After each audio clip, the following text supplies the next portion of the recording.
Hello अस्सलाम वालेकुम। आज हम बात करेंगे सिलेक्शन स्टेटमेंट्स और कंडीशनल स्टेटमेंट्स की। बेसिकली सिलेक्शन स्टेटमेंट्स या कंडीशनल स्टेटमेंट्स हमारी इफ़ एल्स या स्विच स्टेटमेंट्स होती हैं।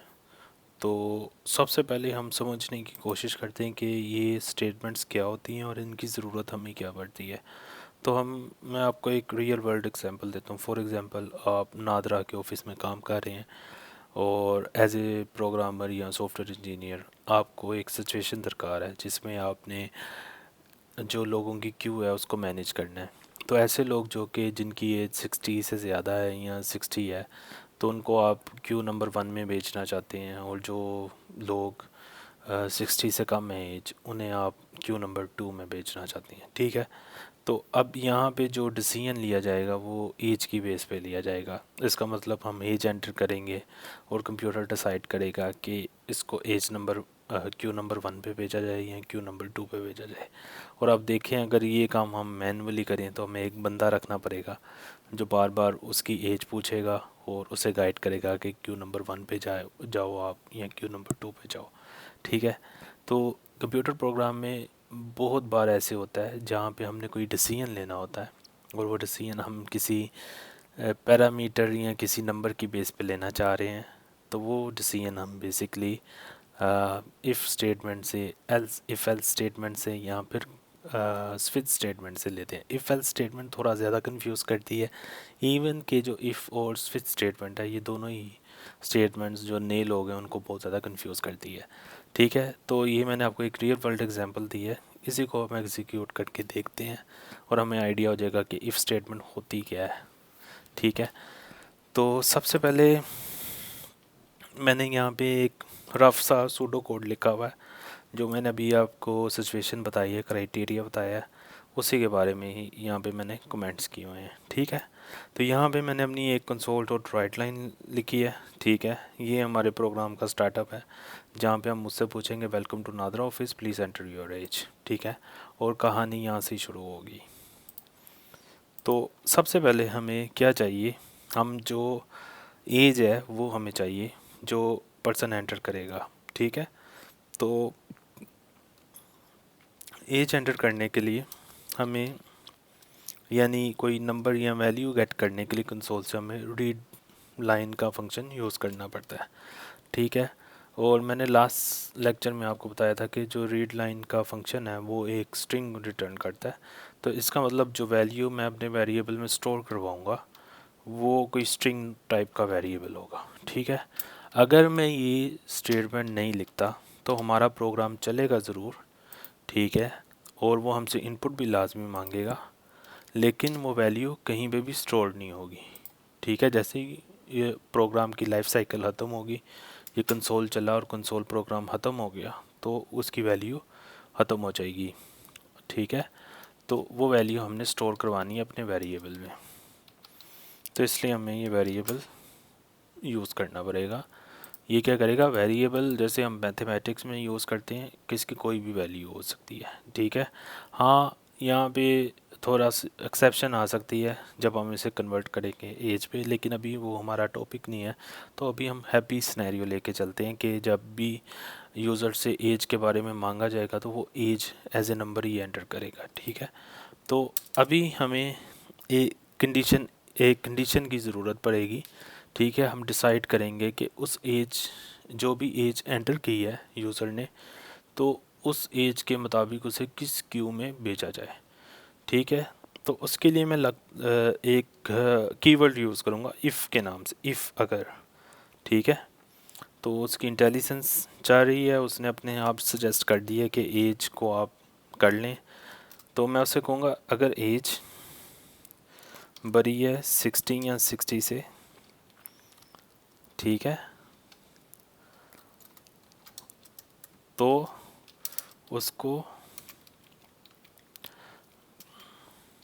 क्यू नंबर 1 में भेज देते हैं। ठीक है।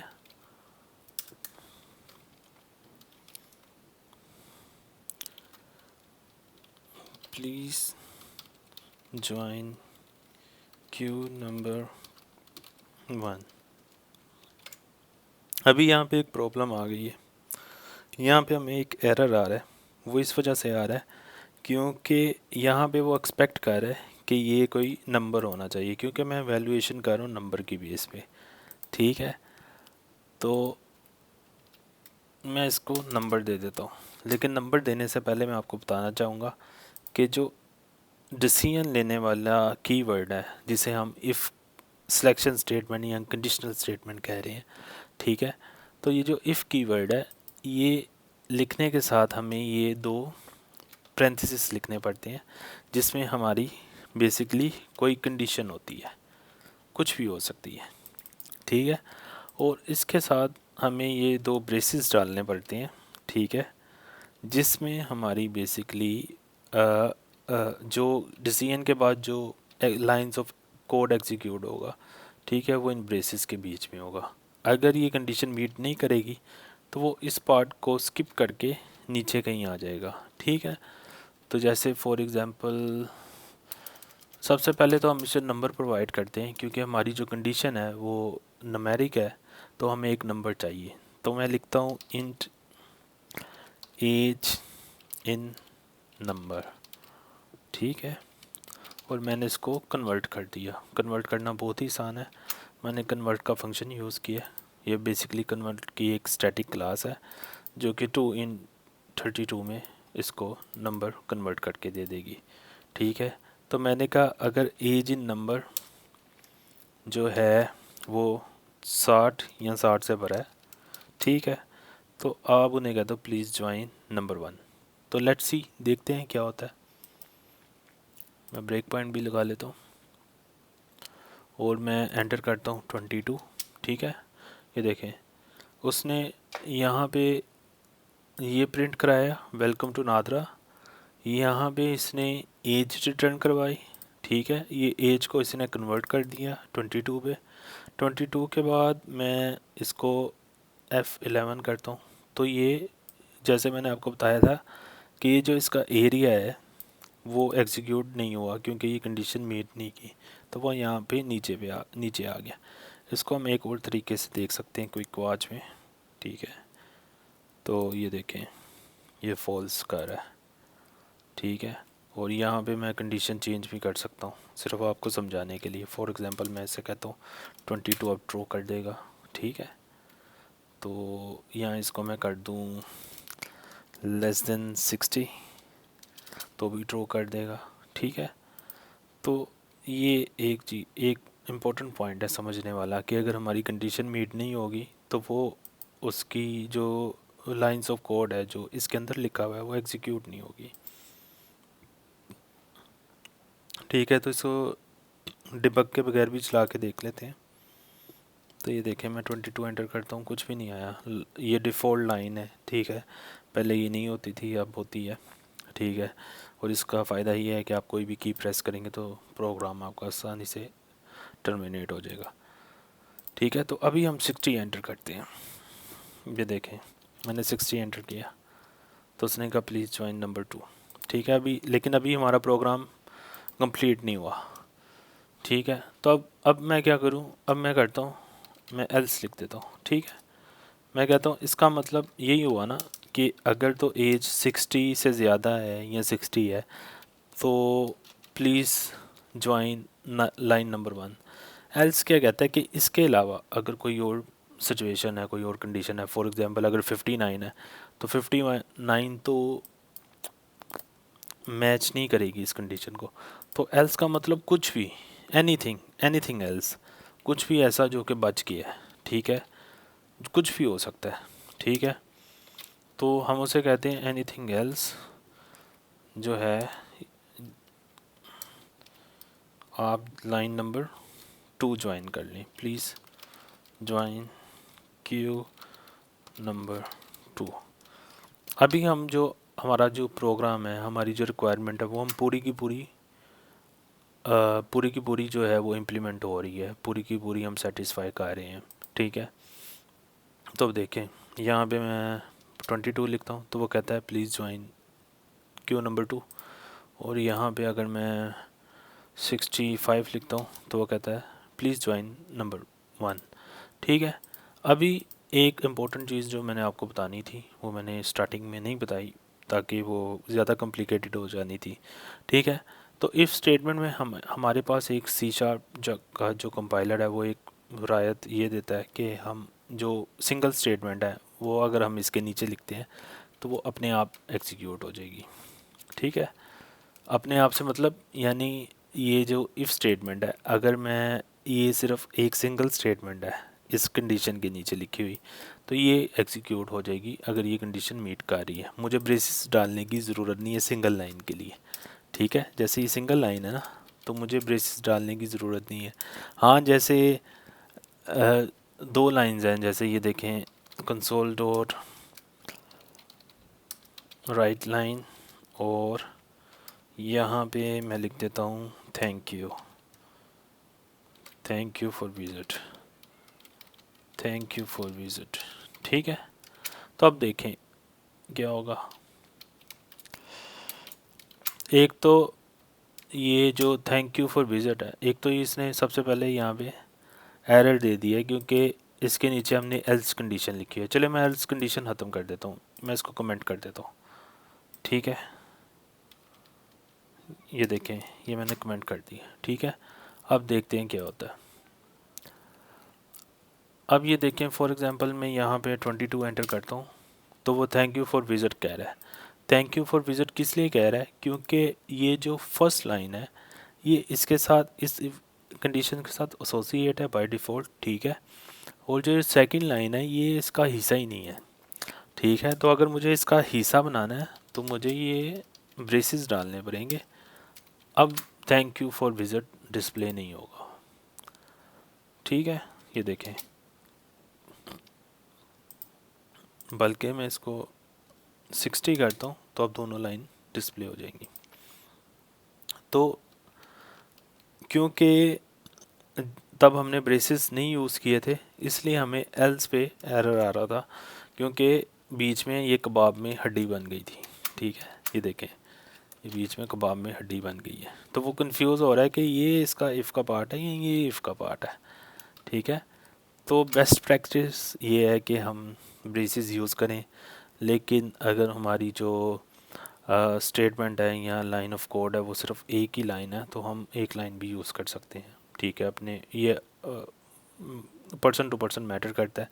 मैं यूजली एक ही लाइन यूज़ करता हूँ, अगर सिर्फ इफ़ कंडीशन के नीचे सिर्फ एक लाइन लिखनी हो तो मैं एक लाइन ही यूज़ करता हूँ। अच्छा, इसके अलावा बेसिकली जो इफ़ कंडीशन है ये हमें एक बोलियन रिटर्न करती है। ठीक है, ये या तो ट्रू होगी या फिर फॉल्स होगी। ठीक है, या तो कंडीशन मीट करेगी या नहीं करेगी, ऐसे ही है ना, लॉजिकल बात है। तीसरा कोई ऑप्शन नहीं है हमारे पास। ठीक है, तो हम इसको ऐसे भी लिख सकते हैं if age is equal to 60। तो अब क्या होगा, अगर हम 60 एंटर करेंगे तो सिर्फ 60 ही मैच होगा, उसके बाद ये एल्स पार्ट पे चला जाएगा। तो ये हमारे दो टॉपिक बेसिकली दो चीज़ें कवर हो गई हैं जो कि माइक्रोसॉफ्ट की जो डॉक्यूमेंटेशन है वहाँ पे मेंशन है। ठीक है, और साथ में स्विच स्टेटमेंट के बारे में भी बताया गया है, इसको भी हम देख लेते हैं। ठीक है, तो अभी हम ये पढ़ लेते हैं। बेसिकली उसने यही बात की है कि जो इफ़ एल्स और स्विच स्टेटमेंट्स हैं ये बेसिकली सिलेक्शन स्टेटमेंट्स होती हैं और ये एक बूलियन एक्सप्रेशन को एवेलुएट करती हैं, और इनका काम होता है किसी भी पॉसिबल पाथ को रीच आउट करना या किसी कंडीशन की बेस पे। और बेसिकली पाथ ही है ना, ये देखें ये कंडीशन लगी हुई है, या तो ये वाला पाथ एग्जीक्यूट हो जाएगा या फिर ये वाला पाथ एग्जीक्यूट हो जाएगा, लेकिन ये काम ऑटोमेटिकली होगा। ठीक है, सिर्फ इस कंडीशन की बेस पे। तो ये हमारी कंडीशन है और ये हमारी पूरी कंडीशनल स्टेटमेंट है जिसे हम इफ़ एल्स स्टेटमेंट कह रहे हैं। ठीक है, इसके अलावा हम ऐसे भी कर सकते हैं, हम एल्स के साथ फिर एक इफ़ स्टेटमेंट लगा सकते हैं। जैसे मैं कहता हूँ एल्स इफ़, ठीक है, मैं से कहता हूँ else if each number is greater than or equal to 18। ठीक है, और इसके अलावा मैं उसे कहता हूँ else console डॉट राइन, इसका भी बिहेवियर देख लेते हैं एक बार। ठीक है, इसको थोड़ा सा कॉम्प्लिकेटेड करते हैं ताकि आपको अच्छे से समझ आ जाए, ठीक है।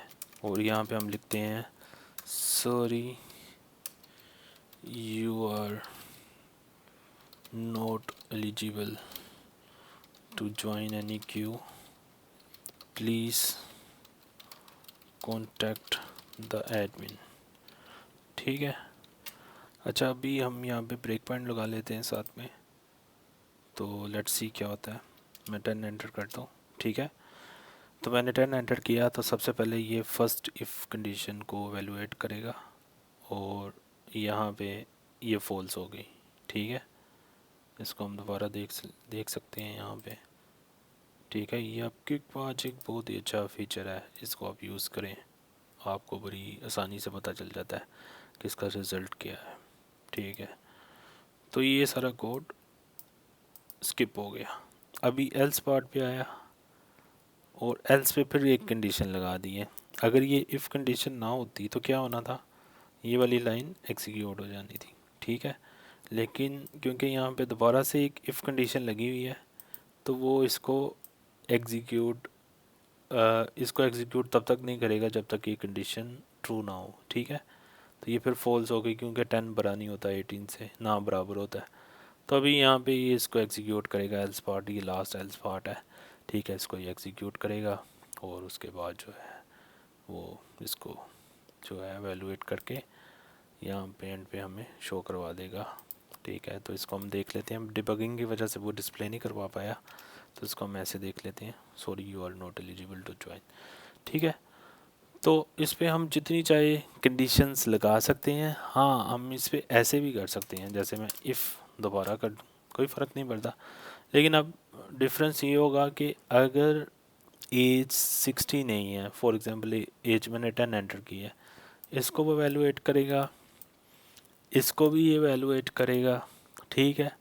और अगर ये कंडीशन मैच नहीं करती तो ये इस एल्स पार्ट पे जाएगा, ठीक है। लेकिन अगर यहाँ पे मैंने एल्स पार्ट लगा दी है, ठीक है, तो क्या होगा, और अगर ये मेरी कंडीशन मैच कर जाती है तो वो इसको चेक ही नहीं करेगा और इसको भी चेक नहीं करेगा। इसको मैं आपको डिबग करके दिखाता हूँ तो आपको डिफरेंस ज़्यादा अच्छे तरीके से समझ आ जाएगा। ये देखें, मैंने 60 एंटर किया, ये आए यहाँ पे, ठीक है, एग्जीक्यूट, ये देखें सीधा यहाँ से सीधा बाहर निकल गया, ठीक है। ये फ़ायदा है। लेकिन अगर मैं यहाँ पे एल्स कंडीशन ख़त्म कर देता हूँ, ठीक है, और मैं यहाँ पे दोबारा से 60 एंटर करता हूँ, ठीक है, ये देखें हमारी कंडीशन मैच हो गई, जब दोबारा यहाँ पे आ गए, ठीक है। और एक मसला भी हो गया क्योंकि ये हमारी कंडीशन थोड़ी सी ख़राब हो गई, क्योंकि 60 18 से भी बड़ा होता है और 60 से भी बड़ा होता है, ठीक है ना। तो ये देखें, तो जो एल्स पार्ट है वो हमने इसलिए लगाया है कि भाई हमें एक टाइम पे एक ही कंडीशन चाहिए, ठीक है। अगर ये मैच करती है तो ये आपने सब स्किप कर देना है। फिर दूसरा इसका हो सकता है कि हम इसको इस कंडीशन को ऊपर ले जाएं यहाँ पे, और जो 60 वाली है वो नीचे ले जाएं, ठीक है। तो एल्स का जो कीवर्ड है वो यूज़ होता है anything else with this condition, ठीक है। इसका कोई ना ट्रू है ना फॉल्स है। एल्स का मतलब ये है कि जो रिमेनिंग पार्ट है वो एग्जीक्यूट हो जाएगा।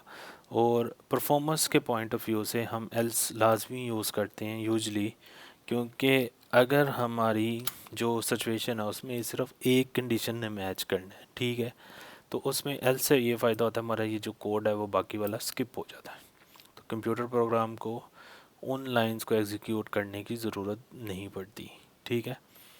तो इसके अलावा जो इफ़ स्टेटमेंट है वो यूज़ होती है रेंजेस के लिए, जैसे ये रेंज है ग्रेटर देन, लेस देन, ठीक है, और एंड ऑपरेटर, ठीक है। जैसे हम इसको एक कंडीशन बना सकते हैं, जैसे कि हम उन्हें कह सकते हैं कि if age is equal to greater than और इक्वल टू 60, और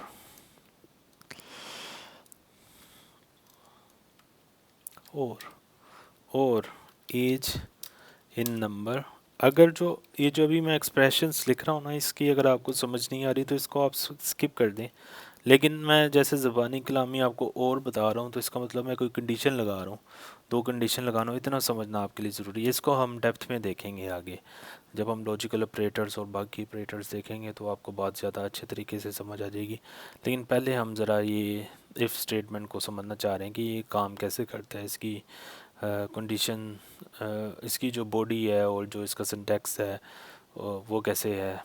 ठीक है, तो अब क्या होगा कि ये दोनों सिचुएशंस को मीट करेगा, या तो ये वाली सिचुएशन मीट हो जाए, ये वाली सिचुएशन मीट हो जाए। ठीक है, लेकिन इसमें फ़र्क ये है कि हम ये दो लाइंस एक साथ नहीं लिख सकते। ठीक है ना, हमें क्योंकि दोनों को अलग अलग क्यूज़ में भेजना है, तो हमें उसके लिए अलग अलग कंडीशन ही चाहिए होगी। लेकिन ये आपको सिर्फ एग्जांपल देने के लिए कि जो इफ़ है वो रेंजेस के लिए, कंडीशंस के लिए, एंड ऑपरेटर के लिए और ऑपरेटर के लिए यूज़ होती है। ठीक है, और इफ़ हमेशा कॉस्टली होती है as compare to switch statement. आगे हम स्विच स्टेटमेंट भी देखेंगे, लेकिन पहले हम इफ़ स्टेटमेंट को समझ लेते हैं। इसलिए मैंने पहले सबसे पहले इफ़ की एग्जांपल दी और माइक्रोसॉफ्ट की डॉक्यूमेंटेशन ने में इफ़ से स्टार्ट की है। ठीक है, तो पहले ये बेसिक सी डेफिनेशन है जो कि मैंने आपके साथ डिस्कस की है। ठीक है, डिस्क्रिप्शन है इसकी, और माइक्रोसॉफ्ट ने जो एग्जांपल दी हुई है वो उसने टेम्परेचर पे दी हुई है, तो इसको मैं एक्सप्लेन कर देता हूँ, लिखने की ज़रूरत नहीं पड़ेगी। बेसिकली यहाँ पे उसने एक फंक्शन डेवलप किया है डिस्प्ले विद रिपोर्ट के नाम से, जिसमें वो टेम्परेचर पास कर रहा है एज ए डबल। ठीक है, और डाटा टाइप्स हमने लास्ट लेक्चर में देखी थी, तो हमें आइडिया है कि डबल क्या होता है और इंटीजर क्या होता है। ठीक है, तो ऐसी कोई वैल्यू जो कि पॉइंट के साथ शुरू होती है वो सी शार्प में डबल कहलाती है। ठीक है, फ्लोट भी यूज़ करते हैं हम, लेकिन यूजली हम डबल यूज़ करते हैं। ठीक है, तो यहाँ पे अगर टेम्परेचर कम है 20 से, तो वो कोल्ड कहलाएगा, और इसके अलावा कोई भी टेम्परेचर है वो परफेक्ट कहलाएगा, चाहे वो कुछ भी हो। ठीक है, तो एक स्टूपिड प्रोग्राम है। तो anyway, an if statement without an else part is its body only if boolean expression evaluated to true as the following example। ठीक है, तो यहाँ पे उसने वही एग्जांपल दी हुई है कि फॉर एग्जांपल अगर एल्स पार्ट नहीं है और सिर्फ इफ़ स्टेटमेंट हमने लिखी हुई है, ठीक है, तो जो उसकी बॉडी में जो भी लिखा हुआ है वो ही कोड सिर्फ एग्जीक्यूट होगा। ठीक है, यहाँ पे एल्स की बॉडी में जो पार्ट लिखा हुआ था और इफ़ की बॉडी में जो पार्ट लिखा हुआ था, अगर ये ट्रू नहीं होता तो ये हर हाल में ट्रू होगा, ये हर हाल में जो एग्जीक्यूट होगा। ठीक है, और यहाँ पे जो है, यहाँ पे ये और ऑपरेटर इसने यूज़ किया कि अगर तो वैल्यू ज़ीरो से कम है या वैल्यू 100 से ज़्यादा नहीं है। ठीक है, वही बात आ गई कि अगर तो वैल्यू जो है लेस देन ज़ीरो है या फिर ग्रेटर देन 100 है, तो इसका मतलब ये जो वार्निंग नॉट एक्सेप्टेबल वैल्यू। ठीक है, ये एक वैल्यू चेकिंग प्रोग्राम है। ठीक है, you can nest if statement, वही सेम एग्जांपल जो मैंने अभी आपको दी है। ठीक है, आप नेस्टेड इफ स्टेटमेंट्स लिख सकते हैं। अगर ये मैच कर रही है तो एल्स इफ़, फिर एल्स इफ़। ठीक है, तो होगा क्या, अगर ये कंडीशन मेरी मैच कर जाती है तो वो ये वाला पार्ट स्किप करके निकल जाएगा। ठीक है, उसे ज़रूरत ही नहीं पड़ेगी नीचे वाली पे, एल्स हम लगाते ही इसलिए हैं। ठीक है, लेकिन अगर ये वाली कंडीशन हमारी ट्रू नहीं होती तो वो इसको ये अगर वैल्यूएट फॉल्स हो जाती है तो वो यहाँ पे आएगा, इसको चेक करेगा, फिर इसको चेक करेगा, और अगर कोई भी ऑप्शन नहीं चलता तो यहाँ पे एल्स को कर देगा।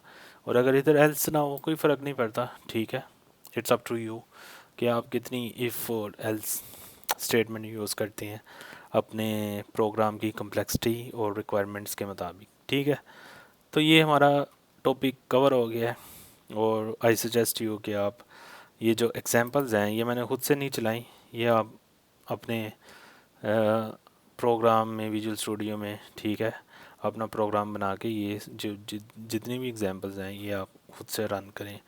ब्रेक पॉइंट लाजमी लगाएं, क्योंकि ब्रेक पॉइंट लगाने से आपको पता चलता है कि प्रोग्राम का फ़्लो क्या है, प्रोग्राम में आपने वैल्यू कौन सी गेट की है, उसमें पढ़ा गया हुआ है, वो वैल्यूएट ट्रू हो रही है, फॉल्स हो रही है, और कहाँ जा रहा है प्रोग्राम, उसके बगैर आपको समझ नहीं आएगा। ठीक है, तो अभी हम आ जाते हैं स्विच स्टेटमेंट में। ठीक है, तो स्विच स्टेटमेंट भी इफ़ स्टेटमेंट की तरह हमें एक कीवर्ड, रिजर्व कीवर्ड है स्विच के नाम से, जो कि हमें यूज़ करना पड़ेगा। तो कंप्यूटर को पता चलेगा कि हम एक स्विच स्टेटमेंट यूज़ करना चाह रहे हैं, और इसमें मैं जो केस है मेरा वो है एज इन नंबर। ठीक है, यानी बेसिकली ऑपरेटर जो मेरा मेन जो कंडीशन है वो एज इन नंबर है। ठीक है, और यहाँ पे जो एग्जांपल दी हुई है स्विच स्टेटमेंट की वो मेजरमेंट पे है। तो हम पहले अपनी कंडीशन, अपना ही जो इफ एल्स में जो हमने कोड लिखा हुआ है उसको हम रेप्लिकेट करने की कोशिश करते हैं। तो मैं कहता हूँ केस 60। ठीक है, तो इसमें मैं राइट लाइन लिख देता हूँ,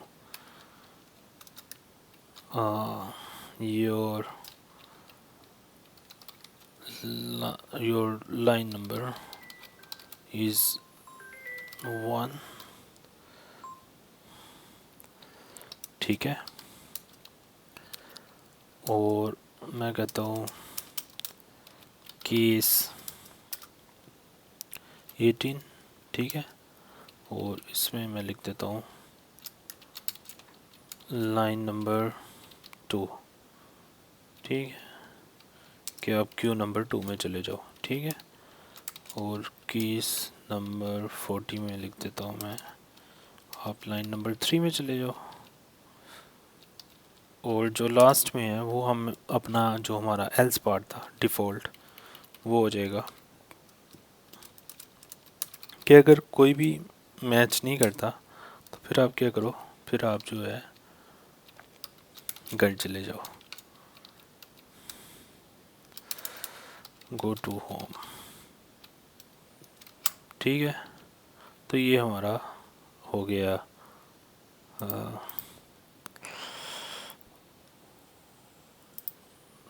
डिफ़ॉल्ट केस, और इसके नीचे भी हमें ब्रेक लगाना पड़ेगा। ठीक है,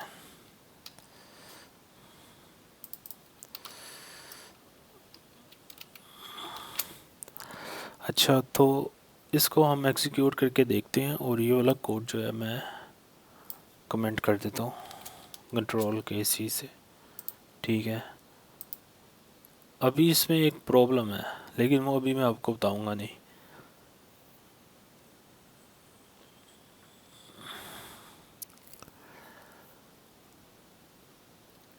देखें, मैंने 60 लिखा, happy scenario, your line number is 1। ठीक है, हम इसको डिबग करके भी देख लेते हैं काम कैसे कर रहा है। जैसे मैं फॉर एग्जांपल 18 लिखता हूँ, तो लेट्स सी क्या होता है। वो आया यहाँ पे, वो एग्जैक्टली केस मैच करेगा, और अगर केस मैच हो गया तो इधर से ब्रेक होगा, ब्रेक लाइन होगी, और वो बाहर निकल जाएगा। ठीक है, तो इसको मैं देखता हूँ, जब 18 मैंने एंटर किया था तो क्या हुआ था। ये देखिए, मैंने 18 एंटर किया था तो उसने कहा था लाइन नंबर 2 में चले जाओ। अब इसमें मसला पता है क्या है, अगर मैं फॉर एग्जांपल 19 एंटर करता हूँ तो वो गो टू होम का कह रहा है। क्यों कह रहा है? क्योंकि जो स्विच स्टेटमेंट है इसमें यूजली हमारे पास प्री डिफाइन केसेस होते हैं। ठीक है, इस पर हम कंडीशंस नहीं अप्लाई कर सकते। जैसे हम ये नहीं कह सकते कि age in number is greater than 60 और इक्वल टू 60। ठीक है, अगर हमने ये कंडीशन लिखनी है तो हमें इफ़ स्टेटमेंट का यूज़ करना पड़ेगा। तो ये मैंने जान के लिखी थी ताकि आपको इसका डिफरेंस समझ आ जाए। ठीक है, इसमें प्री डिफाइन केसेस होते हैं। ठीक है, इसलिए इसका कीवर्ड ही केस है। और ब्रेक हम इसलिए बार बार लगा रहे हैं कि अगर ब्रेक ख़त्म कर दूं तो क्या होगा, अगर वो 60 को मैच कर रहा है, जैसे फॉर एग्जांपल अगर वो 60 को मैच कर रहा है, ठीक है, तो वो 18 14 सबको चला देगा। ठीक है, और लास्ट में हमारे पास थ्री नंबर ही आएगा। ठीक है, फॉर एग्जांपल अगर मैं अब 60 लिखता हूँ तो वो your line number is 3 he represent output में शो करवाएगा। उसकी रीज़न ये है क्योंकि यहाँ पे कोई ब्रेक स्टेटमेंट है ही नहीं। ठीक है, और ये अब एम्प्टी ब्रेक स्टेटमेंट अगर मैं यहाँ पे यूज़ करता हूँ तो इनका भी कोई ख़ास फ़ायदा नहीं होगा। ठीक है। बस फ़ायदा ये है कि अगर मैं 60 एंटर करता हूँ तो कुछ भी नहीं डिस्प्ले होगा। जैसे मैं 60 एंटर करता हूँ तो जैसे ही 60 का केस मैच होगा तो वो यहाँ से ब्रेक हो जाएगा, प्रोग्राम जो स्विच स्टेटमेंट है वो ब्रेक हो जाएगी, यानी वो बाहर आ जाएगा। ठीक है, इस बॉडी से।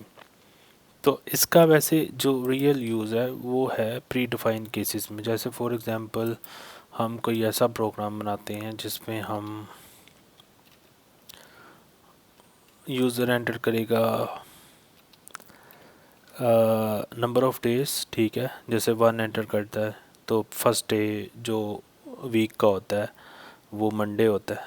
तो हम ऐसा प्रोग्राम बना सकते हैं, enter number, enter day of the week in number.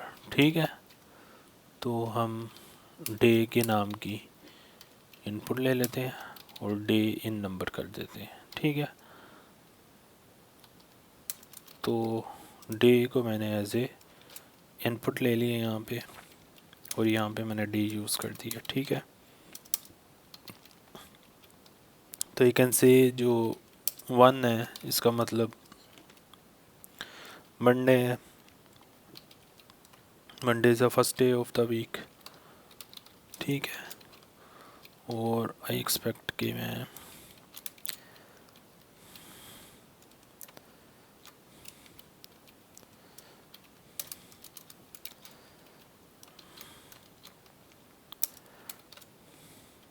ठीक है, और मैं इसको कॉपी कर लेता हूँ सबको। तो ये हमारा 2 हो गया, 3 हो गया, 4, 5, 6 और 7। ठीक है, ये एक परफेक्ट एग्जांपल है स्विच स्टेटमेंट की आपको समझाने के लिए। ठीक है,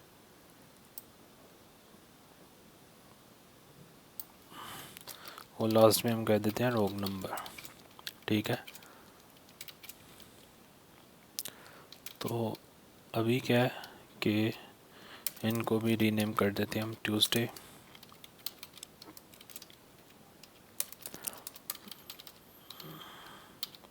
स्पेलिंग के लिए सॉरी। ठीक है, स्पेलिंग मेरे हमेशा से खराब रहते हैं। फ्राइडे, सैटरडे और संडे। ठीक है, तो अभी क्या होगा, अभी जब ये हमारा प्रोग्राम एग्जीक्यूट होगा तो ये एरर सिर्फ इसलिए दे रहा है क्योंकि हमने यहाँ पे स्ट्रिंग लिखा हुआ है, हमें डे इन नंबर लिखना है। ठीक है, तो अभी फॉर एग्जांपल मैं 5 एंटर करता हूँ तो वो फ्राइडे को डिस्प्ले करवा देगा। ठीक है, और अगर मैं 1 एंटर करता हूँ तो वो 1 को डिस्प्ले करा देगा मंडे को। और अगर मैं यहाँ पे लिखता हूँ 10 तो वो कहेगा रॉन्ग नंबर। ठीक है, तो ये ये ऐसी सिचुएशन जहाँ पे हमारे पास प्री डिफाइन सिचुएशन है, एग्जैक्टली हमने मैच करना है। ठीक है, और एग्जैक्टली हमें पता है हमारा ये केस है, तो हमें वहाँ पे स्विच स्टेटमेंट यूज़ करनी पड़ती है जिसमें वो कोई एक कंडीशन मैच करती है और उसके बाद वो प्रोग्राम एग्जीक्यूट हो जाता है, यानी वो जो हमारी स्विच स्टेटमेंट है वो एग्जीक्यूट होके ख़त्म हो जाती है। ठीक है, तो इधर माइक्रोसॉफ्ट की एग्जांपल देख लेते हैं। माइक्रोसॉफ्ट ने यहाँ पे जो है स्विच स्टेटमेंट में मेजरमेंट को यूज़ किया हुआ है। उसने एक मेजरमेंट नाम डिस्प्ले मेजरमेंट का फंक्शन बनाया है। ठीक है, और वहाँ पे उसने जो है स्विच स्टेटमेंट उसके अंदर यूज़ की हुई है। ठीक है, इधर हम ऑलरेडी मेन फंक्शन में है तो हमें ज़रूरत नहीं है, लेकिन हम चाहें तो इसका अलग से फंक्शन बना के फिर फंक्शन को डिफ़ाइन करके हम कॉल करवा सकते हैं। ठीक है, लेकिन अभी फंक्शंस पे नहीं जा रहे हम, अभी थोड़ा इसको सिंपल रखते हैं। तो जो मैंने अभी अब आपको एग्जांपल दी, आप बड़ी इजीली अपना प्रोग्राम बना के जो डॉट नेट का प्रोग्राम है कंसोल एप्लीकेशन अपनी विजुअल स्टूडियो में डेवलप करके इसको प्रैक्टिस कर सकते हैं। ठीक है, मेन चीज़ है कंसेप्ट समझ आ जाए। जो मेरा जो मेन जो एजेंडा है वो ये है कि आपको समझ आ जाए कि इफ़ स्टेटमेंट, एल्स स्टेटमेंट और स्विच स्टेटमेंट होती क्या है। ठीक है, वो समझ आनी चाहिए। ठीक है, वो फिर जब आपको समझ आ जाएगी, फिर कोई भी प्रोग्राम आपके सामने आएगा तो आपको पता चल जाएगा कि कैसे काम कर रहा है, ब्रेक क्यों यूज़ हो रहा है, कीज़ क्यों यूज़ हो रहा है। ठीक है, स्विच का वर्ड क्यों यूज़ हो रहा है। ठीक है, और कैसा प्रोग्राम है जिसमें हमें इफ़ एल्स यूज़ करनी है, स्विच कंडीशन यूज़ करनी है। इसके अलावा ये थ्योरेटिकल पार्ट है। ठीक है, जिसमें इसी जो है स्विच स्टेटमेंट के बारे में उसने बात की हुई है। बाकी यहाँ पे इसने गो टू स्टेटमेंट का भी जिक्र किया हुआ है, लेकिन वो भी हम डिस्कस नहीं करेंगे। ठीक है, और अभी सिर्फ हम फोकस हमने इफ़ स्टेटमेंट, स्विच स्टेटमेंट और इफ एल्स स्टेटमेंट, जो नेस्टेड इफ एल्स स्टेटमेंट है उस पर किया है। तो आप ये प्रोग्राम्स अपने कंप्यूटर सिस्टम पे रन करके देखें। ठीक है, और यहाँ पे भी इसने एवेलुएट किया हुआ है कि अगर जो है हमारे पास एक से ज़्यादा कंडीशन आ जाती हैं, जो हमारी जो इफ़ जो हम ये कंडीशन एवेलुएट करना चाह रहे थे यहाँ पे, age is greater than equal to, तो ये हम ऐसे डायरेक्टली तो नहीं लिख सकते, लेकिन उसका ये एक अल्टरनेटिव वे उसने यहाँ पे बताया हुआ है। ठीक है, जहाँ पे हम दो इंटीजर्स ले रहे हैं और इंटीजर्स के बाद हम उसकी वैल्यूएशन कर रहे हैं इज़ इक्वल टू बी के केस पे। ठीक है, तो दोनों की वैल्यू उसे रिसीव हो रही हैं और दोनों की वैल्यू पे वो चेक कर रहा है कि वैलिड है या नहीं है।